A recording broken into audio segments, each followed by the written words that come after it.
बात का है कि इतने बुरे समय में भी इतनी अच्छी कविताएं सुनने को मिली।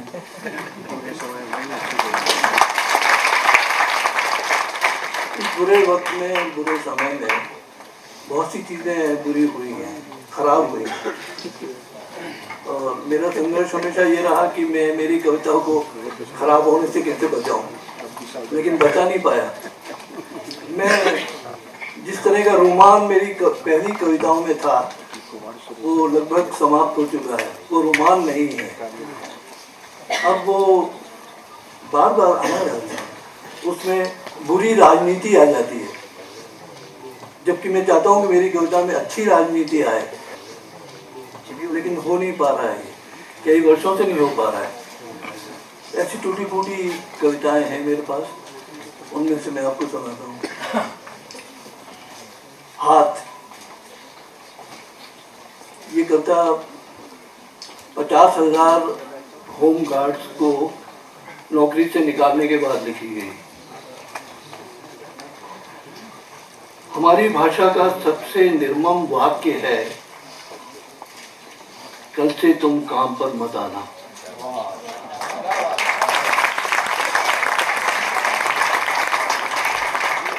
हमारी भाषा का सबसे निर्मम वाक्य है, कल से तुम काम पर मत आना। हाथों से छीनने वाले काम को इन 7 हत्यारे शब्दों की कोई सजा नहीं है। 7 शब्द। सांप जैसा एक वाक्य है जिसे सुनते ही पूरा शरीर सुन्न हो जाता है। अंधेरा छा रहा है आंखों में, खड़े रहने की ताकत नहीं बची है। बंद हुआ दरवाजा फुफकारता है, कल से तुम काम पर मत आना।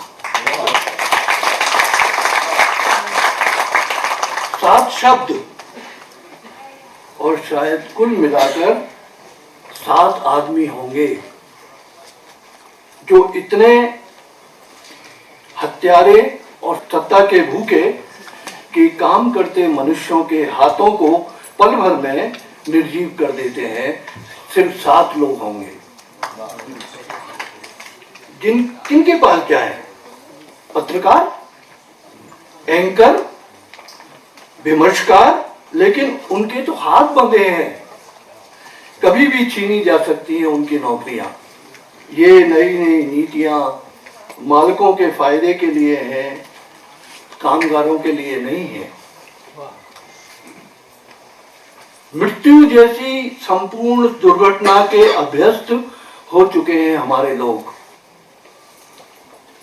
यह पक्षाघात तो सिर्फ एक शुरुआत है, हालांकि लोकतंत्र से विश्वासघात है ये। इसका मारा घर तो लौटता ही है। जानता है कि कल कहीं नहीं जाना है, फकत मुझे जिंदा रहना है। कल मुझे कहीं नहीं जाना है। कल से तुम मुझे प्यार मत करना, मैं बेकार हूं। कल से तुम मुझे प्यार मत करना। पहले लौटता था और तुम मेरा इंतजार करती थी, लेकिन अब कहीं नहीं जाना है। उन्होंने हमारे प्यार और हमारे प्यार के इंतजार की हत्या की है।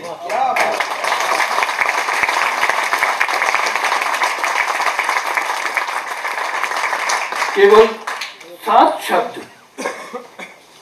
और फिर 7 देशों के दौरे।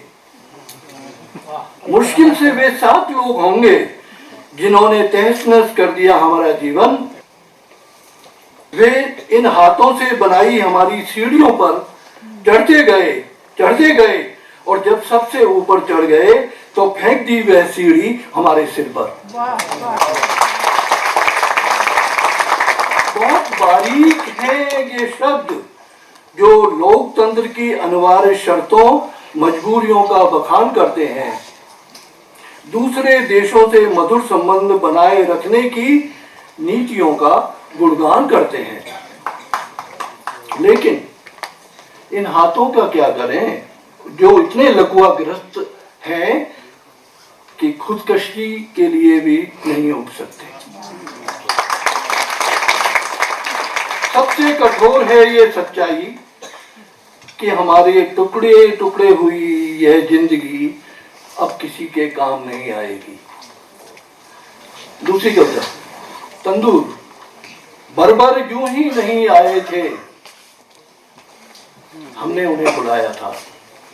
एक तरह से तो हमने उनका इंतजार किया था कि वे आए और हमारी निष्क्रिय पड़ी देहों को छलनी कर दें, हमारी लिज लिजी चेतना को रौंदें और अपना धार्मिक हर्षोल्लास व्यक्त करें।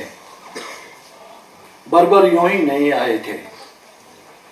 क्या कभी किसी ने सोचा था कि हमारी दुनिया को एक तंदूर में बदल देंगे?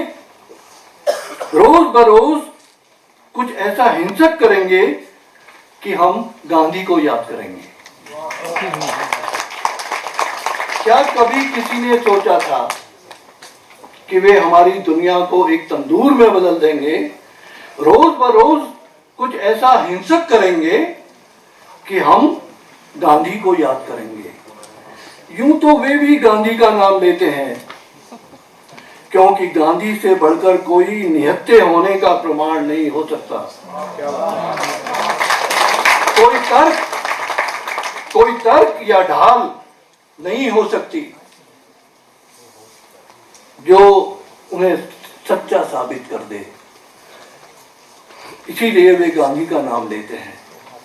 वे प्रहार से पहले ही प्रतिप्रहार की रणनीति बना लेते हैं, जबकि हिंसा और गांधी को एक साथ व्यवहार में जीना असंभव है।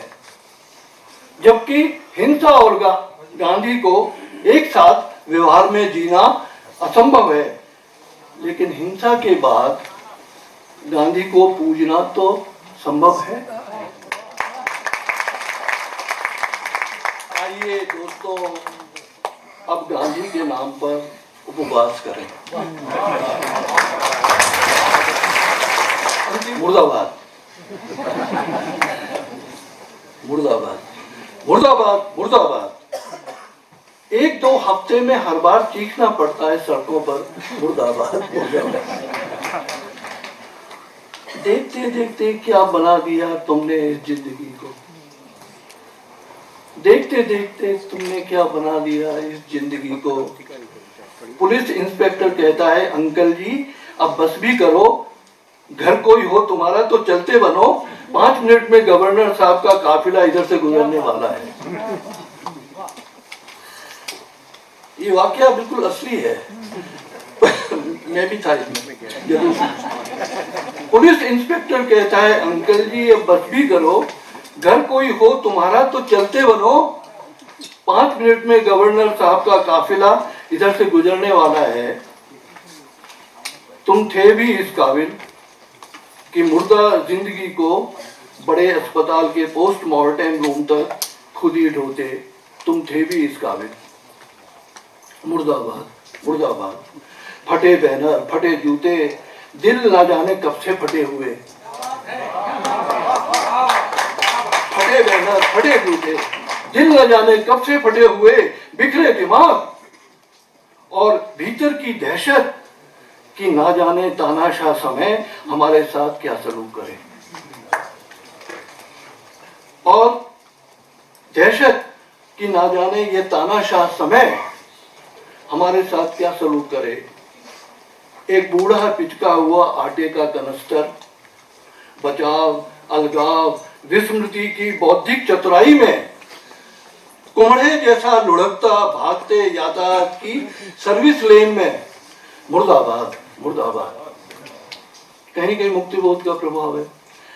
जुलूस में किसी ने कहा, दुश्मन बहुत कुटिल है, हमारी कमजोरी जानता है, कभी वर्ग की, कभी जाति की, कभी आपसी अहमों की और कभी हमारी हीन ग्रंथियों की, वह सब कुछ जानता है। इसीलिए अब सिर्फ मुर्दाबाद कहने से ही काम नहीं चलेगा। तुम्हारी जिंदगी है तो तुम में आशा है, मौत से बड़ा डर तो अब कोई नहीं है। सबको घरों में नजर बंद करेंगे तो आकाश तो तुम्हारा हो गया। सबों को घरों में नजर अगर बंद करेंगे तो आकाश तो तुम्हारा होगा, देखने को, चीखने को मुर्दाबाद मुर्दाबाद। यह सहन शक्ति, यह दिशा भ्रम, यह सहन शक्ति, यह दिशा भ्रम, यह आत्मरक्षा, यह सुविधावाद, यह टेक्नोलॉजी की मिथ्या चेतना और गैर बराबरी, यह फरेबी इंतजार मेरे घर लौटने का मुर्दाबाद मुर्दाबाद।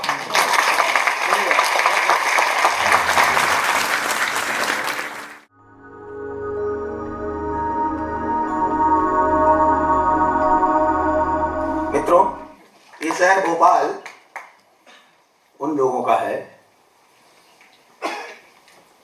जहां पर ताज भोपाली से लेकर फजल ताबिश तक और इजलाल मजीद तक, और इस बात को कहने में कोई गुरेज नहीं कि अशोक वाजपेयी से लेकर राजेश जोशी तक और राजेश जोशी से संतोष चौधरी तक एक बड़ी परंपरा इस शहर में है। और इसका एक खास रूप है जो फजल के एक शेर में मिलता है और जो विश्व रंग में भी है। वो शेर कुछ यूं है कि सिवाय प्यार के कोई हुनर नहीं सीखा, सिवाय प्यार के कोई हुनर नहीं सीखा, बहुत ना सीखना हमको कमाल रास आया। फिर भी कुछ कविताएं महेंद्र गगन और मुकेश जी ने कहा कि एक कविता तो जरूर ही सुनाऊं, तो मैं वहीं से शुरू करता हूं। दुनिया में कम से कम 2-4 दोस्त तो ऐसे हों जो रास आए अपनी कमजोरियों में।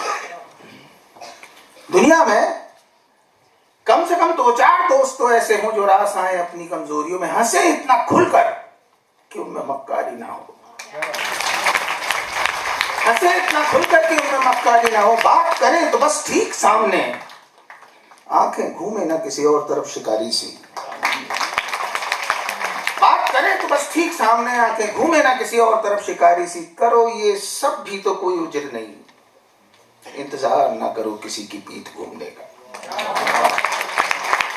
करो ये सब भी तो कोई उजर नहीं, इंतजार ना करो किसी की पीठ घूमने का, घूमने पर जो करोगे वार, घूमने पर जो करोगे वार, तो बस रह जाएगा इतना सा मलाल कि होते हुए विदा बेचारा न देख सका, तुम्हारी आंखें, तुम्हारी हंसी, तुम्हारी आंखें।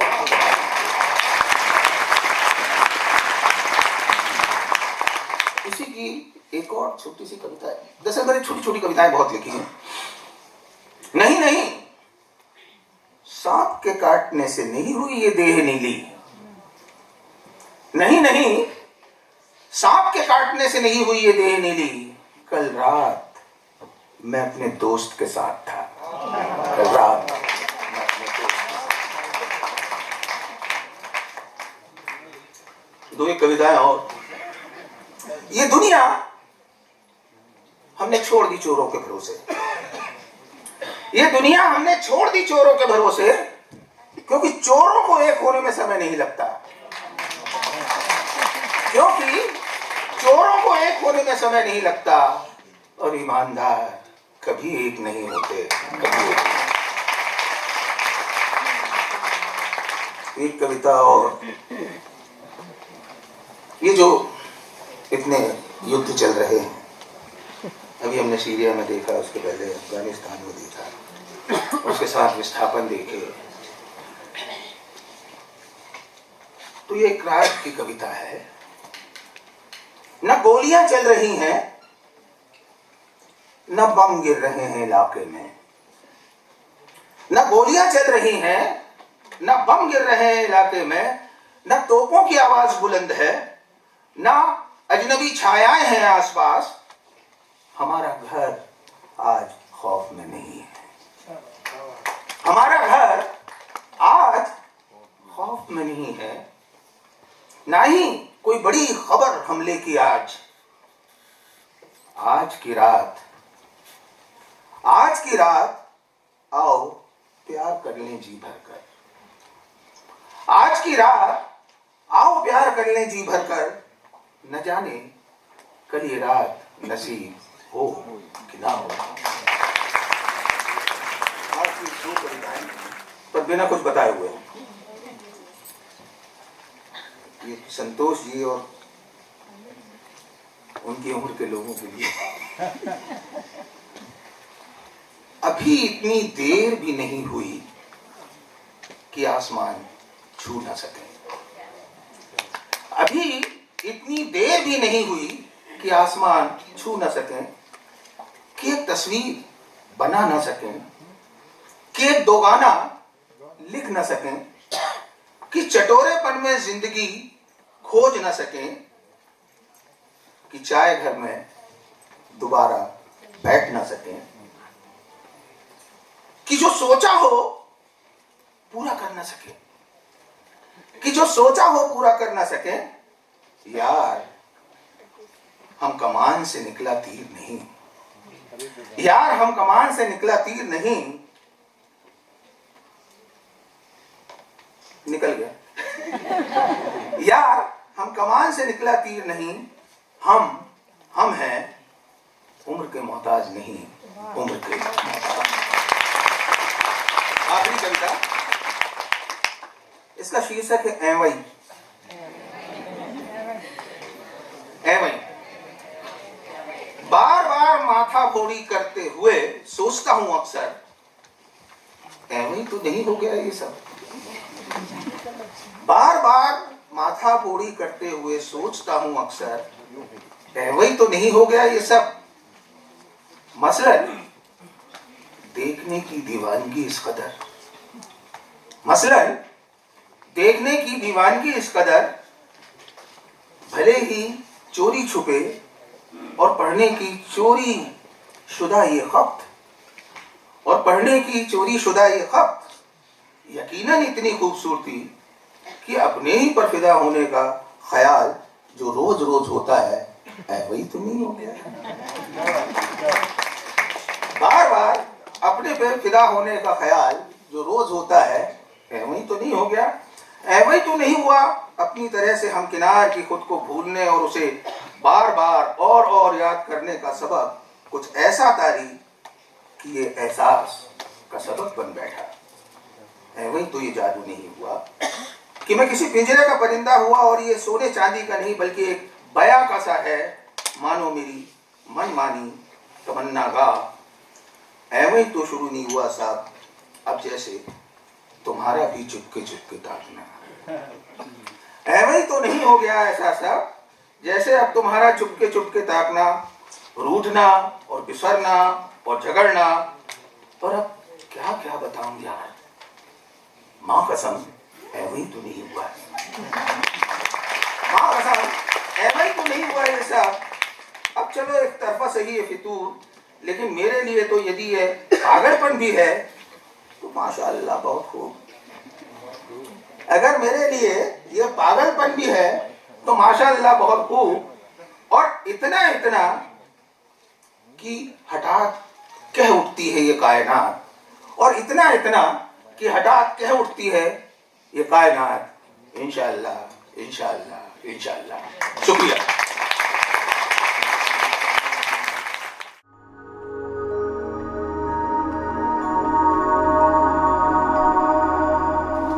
आदरणीय ऋतुराज जी और साथ में मंच पर उपस्थित मेरे मित्रों, सुबह सुबह मुझे आज एक बहुत पुरानी कविता याद आई, जो याद ही रहती थी, इसको बीच में भूल गया था, उसी से शुरू करूंगा। दक्षिण से देखो हम मध्य में दिखेंगे, मध्य से देखो हम वाम में दिखेंगे, दक्षिण से देखो हम मध्य में दिखेंगे, मध्य से देखो हम वाम में दिखेंगे, वाम से देखो हम होंगे अदृश्य। जब हम होने लगे अदृश्य तो मित्रों अपने चश्मे बदलिएगा।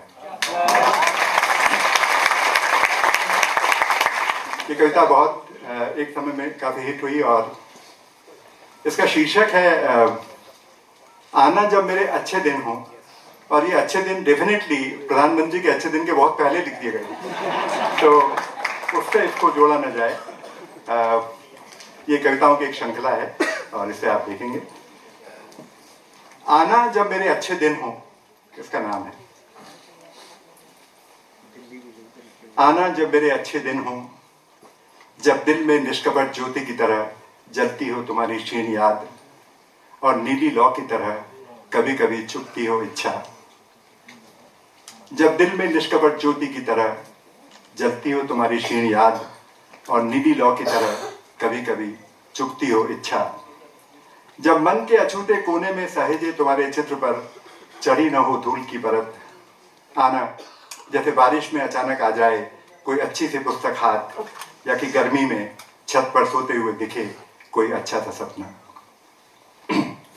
2, जब दिमाग साफ हो खुले आसमान की तरह और हवा की तरह स्पष्ट हो दिशाएं, समुद्र के नीले विस्तार सा विशाल हो मन, और पर्वत सा अडिग हो मुझ पर विश्वास।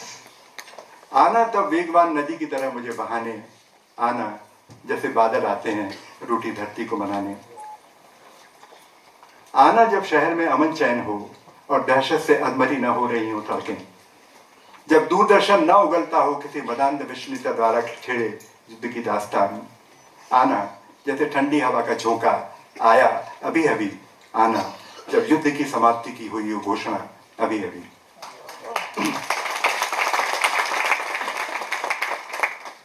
आना जब धन बहुत न हो पर हो, आना जब धन बहुत न हो पर हो यानी इतना कि बारिश में भीगते ठहर कर कहीं पी सके एक प्याला गर्म चाय, कि ठंड की दोपहर में निकल सके दूर तक और जेबों में भर सके मूंगफलियां, बैठ सके रेलगाड़ी में फिर लौटे बिना टिकट छुपते छुपाते, खत्म होने पर अपनी थोड़ी सी जमा पूंजी। आना जब बहुत सरल न हुई हो जिंदगी, जब आत्मदया से डबडबाया हो मेरा मन, जब असफलताएं छाई हो घनघोर निराशा की तरह, जब उठता हो अपनी क्षमता पर से मेरा विश्वास, तब देखो मत आना दया या उपकार की तरह, आ सको तो आना बरसते प्यार की तरह। छूना मुझे एक बार फिर और देखना बाकी है सेहरन, वहां अब भी जहां छुआ था तुमने मुझे पहली बार। झुकना जैसे धूप की ओर झुके कोई अकेला गुलाब, और देखना बस ही हैं स्मृतियां, अब भी वही सुगंध, वही भीनी भीनी सुगंध। पुकारना मुझे लेकर मेरा नाम उसी जगह से, और सुनना प्रतिध्वनि में वही तुम्हारा प्यारा नाम। इतना हल्का कि उड़ सकूं पूरे आकाश में, इतना हल्का कि उड़ सकूं पूरे आकाश में, इतना पवित्र कि जुड़ सकूं पूरी पृथ्वी से, इतना विशाल कि समेट लूं पूरा विश्व अपने में, इतना कोमल कि पहचान लूं हल्का सा स्पर्श, इतना समर्थ कि तोड़ दूं सारे तटबंध। देखना मैं बदलूंगा एकदम अगर तुम आ गई अचानक।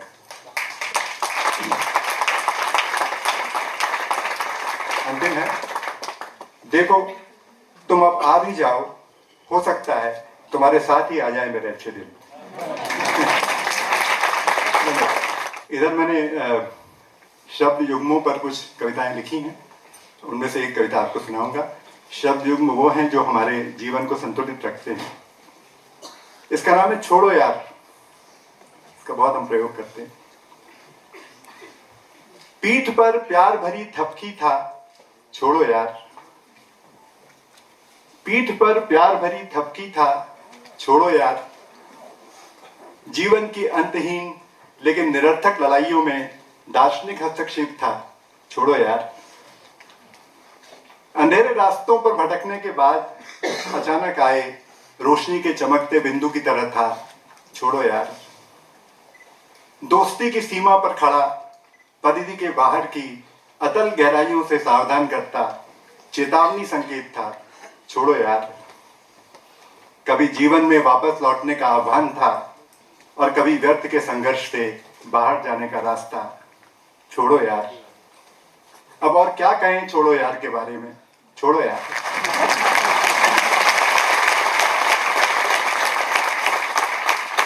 ये पत्नी के बारे में कविता है।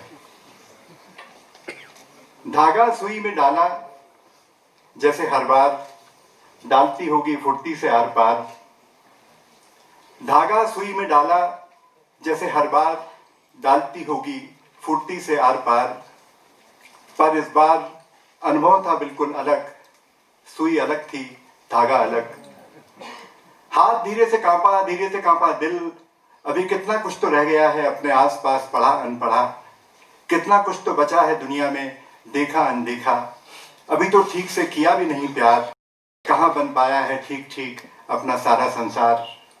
पर सच ये था कि सुई चुभी थी अभी अभी अंगूठे के पोर में, और उस पर टिका था रक्त का एक बिंदु, अद्भुत संतुलन के साथ, उसी तरह जैसे आंखों के कोर में टिका था आंसू। गिरा कि अब गिरा।